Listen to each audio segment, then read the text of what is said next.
प्रिय मित्रों, एस्ट्रोलेंस.com टीम की तरफ से आप सभी का अभिनंदन। अपनी श्रृंखला को आगे बढ़ाते हुए केतु के प्रभाव विभिन्न राशियों पर गोचर में क्या प्रभाव पड़ने वाला है, उस श्रृंखला को आगे बढ़ाते हुए हम इस एपिसोड में चर्चा करेंगे।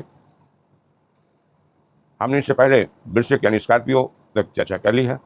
अब धनु, मकर, कुंभ और मीन ये 4 राशियां बचती हैं। धनु यानी सैजिटेरियस। सैजिटेरियस से केतु का गोचर नवम में होगा। नवम भाव में धर्म भाव है, गुरु भाव है, पिता भाव है और बड़े बड़े कंटेस्ट का भी भाव है। नवम भाव में शास्त्रीय मतों के अनुसार चंद्र राशि से नवम भाव केतु का गोचर अच्छा नहीं माना गया। अधिकतर प्रतिकूल परिणाम ही बताए गए हैं, लेकिन इन प्रतिकूल परिणामों पर जाने से पहले हम आपको इसके विपरीत राहु के अनुकूल होने की बात भी बता दें। धनु राशि के लोगों के लिए राहु तृतीय भाव में बहुत अच्छा परिणाम दे रहा है और केतु उसकी तुलना में कम मैलेफिक परिणाम देता है, अध्यात्म की तरफ बढ़ाता है। तो धनु राशि के लोगों के लिए राहु और केतु दोनों को देखना चाहिए कि मिश्रित परिणाम होंगे। हाँ, कभी कभी धनु राशि के लोगों को अपमानित होने के योग बन रहे हैं, वो भी दूसरों की साजिश के कारण। तो वो साजिश से सावधान रहें, वो उसके विक्टिम बनने जा रहे हैं। तो आसानी से किसी पे भरोसा न करें, किसी की साजिश का शिकार होने से बचें। सट्टेबाजी यानी या जैसे शेयर मार्केट और जोखिम भरे बिजनेस से दूर रहें। यदि कोई कानूनी लड़ाई चल रही है तो यह समय आपका ठीक नहीं है। इसमें जो लीगल स्थिति है वो आपके पक्ष में नहीं होने वाली है। अब इसके साथ में ही आपको दशा भुक्ति पर भी ध्यान देना चाहिए।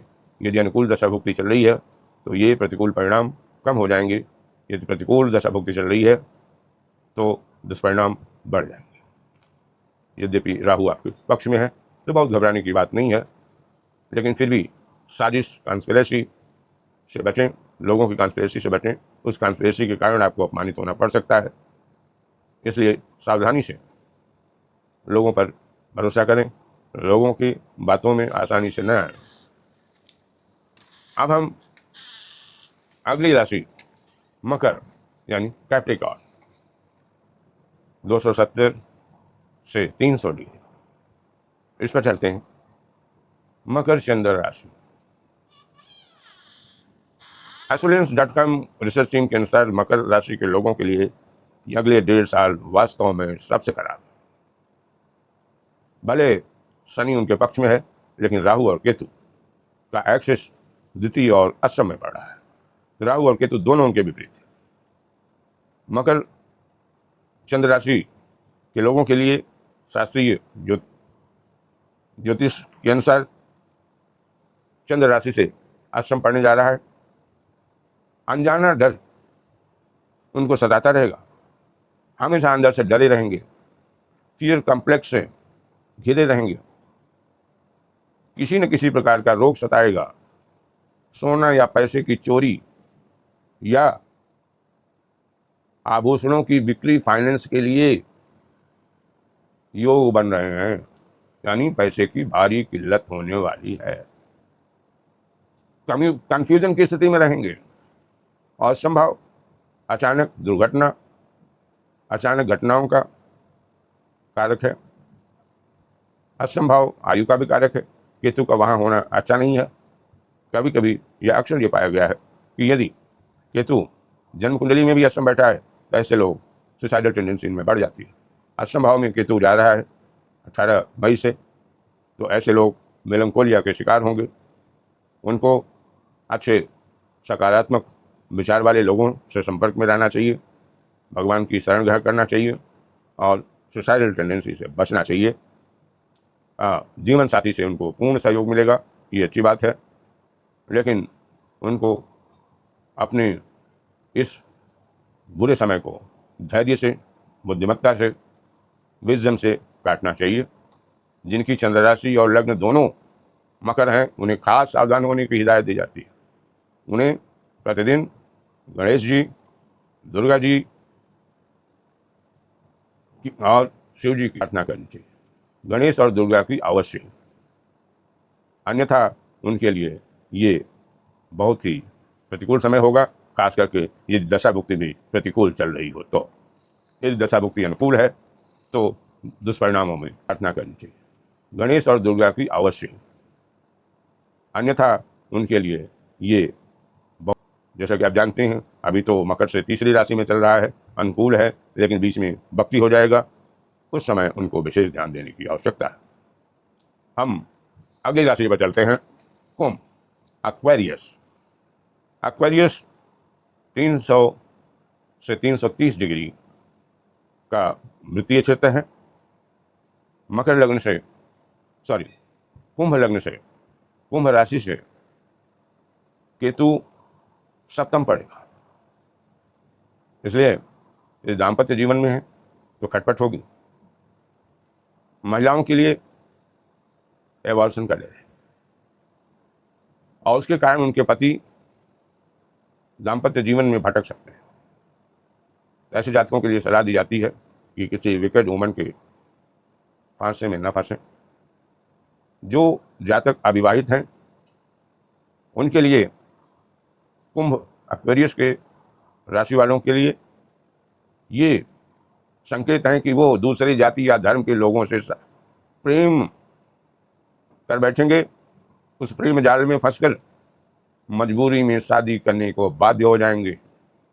इसलिए कुंभ राशि वालों को समझ आना चाहिए। कुंभ राशि को पे ये देखा जाए तो राहु भी कुंभ राशि में गोचर कर रहा है, वो अपने पे केंद्रित रहेंगे। शनि दूसरे भाव में रहेगा, वो भी खराब है। तो कुल मिला के कुंभ राशि वालों के लिए यदि दशा भुक्ति भी प्रतिकूल है तो अच्छी नहीं है। किसी नज़दीकी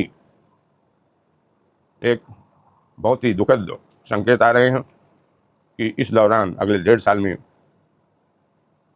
यदि जातक पुरुष हैं तो पत्नी के किसी नज़दीकी का निधन होने का संभावना है, और यदि जातिका हैं उनके पति की तरफ से किसी प्रिय व्यक्ति के निधन की प्रबल संभावना है। कुंभ राशि के लोग निराशा, हताशा में डूबे रहेंगे, ऐसा ज्योतिषी संकेत है। आलस्य, प्रमाद बढ़ सकता है, और जल से खतरा है, जलीय रोगों से खतरा है, जल में डूबने का भी खतरा है। इसलिए कुंभ राशि और लग्न के लोगों को विशेष सावधान रहना चाहिए। उपाय के रूप में इनको भी श्री गणेश जी की, माता दुर्गा की और भगवान शिव की आराधना करना चाहिए।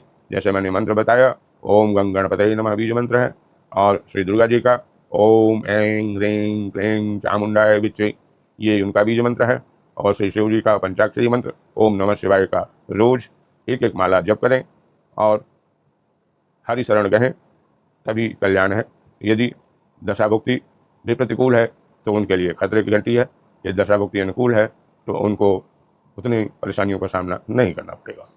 अब हम अंतिम राशि मीन पर चलते हैं, पाइसेस। 330 से 360 डिग्री के वृत्त में गिरा हुआ है, और मीन राशि से केतु 6ठे भाव में गोचर करेगा, जो कि बड़ा सुखद है। उनके लिए ये गोचर दुश्मनों पर विजय होगी, उनका नाम रोशन होगा, जातक या जातिका का। लेकिन वो किसी गलतफहमी का शिकार भी हो सकते हैं।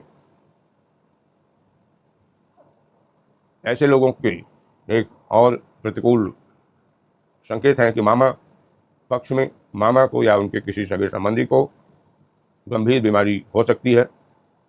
हाँ, अच्छी बात है कि ऋण अदायगी समय से कर लेंगे, रोग मुक्ति होगी। इन जातक जातिकाओं की पूर्ण स्वस्थ होने के संयोग हैं। धार्मिक, आध्यात्मिक की तरफ, क्षेत्र की तरफ काफ़ी अच्छा झुकाव रहेगा, मिक्स रिजल्ट होगा। अब हम यदि राहु, केतु, शनि तीनों को उठा करके देखें, मिला करके देखें, तो मीन राशि वालों के लिए शनि की 7.5 चल रही है, जो कि राशि के ऊपर ही है, और राहु द्वादश भाव में ठीक नहीं है। केवल केतु ही अनुकूल है। ऐसे लोगों के लिए, मीन राशि के लोगों को अपने लग्न से भी देख लेना चाहिए।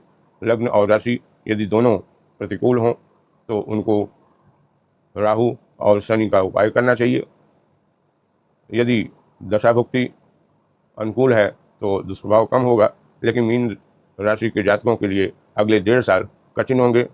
यदि शनि की तीसरी या चौथी परिक्रमा चल रही है तो ऐसे लोगों को मृत्यु भय भी है। तो कुल मिलाकर इनके लिए, मीन राशि के लोगों के लिए मिक्स रिजल्ट है, निश्चित रिजल्ट है। और मैं आप सभी दर्शकों से निवेदन करूंगा कि केवल कुछ ग्रहों के गोचर पर ही निर्भर न रहें। यद्यपि ये महत्वपूर्ण ग्रह हैं और इनका प्रभाव परिलक्षित होता है। संपूर्ण परिणाम देखने के लिए किसी योग्य ज्योतिषी से अपनी कुंडली भी दिखवाएं। दशा, भुक्ति, लग्न, अष्टक वर्ग से बिंदु, इन सब पर विचार करने के बाद ही आप किसी अंतिम निर्णय पर पहुंच सकते हैं। ये सांकेतिक है। यदि आप लोग इंटरेस्टेड हैं तो astrolens.com को भी उसकी वेबसाइट पर जाकर के अपना जन्म विवरण ले करके अपने पूरे 1-1.5 साल के भविष्य को जान सकते हैं। हम इसी के साथ आप सभी को शुभकामनाएं एस्ट्रोलेंस टीम की तरफ से दे रहे हैं। हमने पूरी ईमानदारी से शास्त्र संगत बातें कही हैं। किसी तरह का पक्षपात नहीं, किसी तरह का लोगों को डराने की या अति उत्साहित करने की हमारी टीम की नीयत नहीं है। आप सभी का कल्याण हो, ये हमारी टीम ईश्वर से प्रार्थना करती है। धन्यवाद, नमस्कार।